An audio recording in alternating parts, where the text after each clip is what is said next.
Challenge का हक है हमारे पास। तो आप इस फैसले पे क्या कहेंगे? वन वर्ड आप क्या कहेंगे?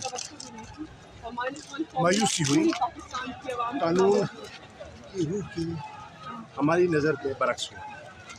तो इस फैसले को आप सुप्रीम कोर्ट में चैलेंज किया जाएगा? जी, वो हम वक्त बताएंगे। हाई कोर्ट पे चैलेंज करना है तो हाई कोर्ट पे जाएंगे। सर क्या कोई एहतजाज की कॉल दी जा रही है? झूठा हल्किया बयान देने का जुर्म साबित हुआ, उससे आप क्या कहेंगे? जो झूठ बोला इमरान खान ने।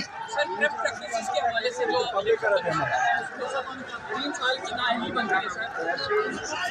कहा कि उनको मायूसी हुई है इमरान खान के खिलाफ जो भी फैसला आया है।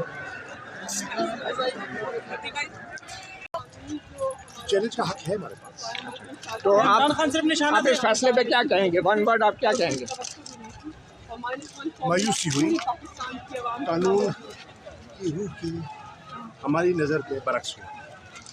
तो इस फैसले को आप सुप्रीम कोर्ट में चैलेंज किया जाएगा? जी, वो हम वक्त बताएंगे। हाई कोर्ट पे चैलेंज करना है तो हाई कोर्ट पे जाएंगे। सर क्या कोई एहतजाज की कॉल दी जा रही है? झूठा हल्किया बयान देने का जुर्म साबित हुआ, उससे आप क्या कहेंगे? जो झूठ बोला इमरान खान ने।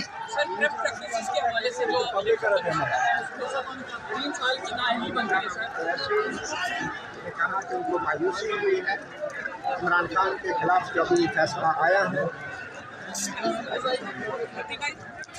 YouTube पर गूगली न्यूज देखने के लिए youtube.com की सर्च बार में गूगली न्यूज टीवी टाइप करें। गूगली न्यूज के पेज पर सुर्ख रंग के सब्सक्रिप्शन वाले बटन पर क्लिक करना ना भूलिए। YouTube पेज पर अपलोड होने वाली वीडियोस से बाखबर रहने के लिए बेल आइकन पर क्लिक कीजिए। आपको हर नई वीडियो के बारे में नोटिफिकेशन मौसूल हो जाएगा।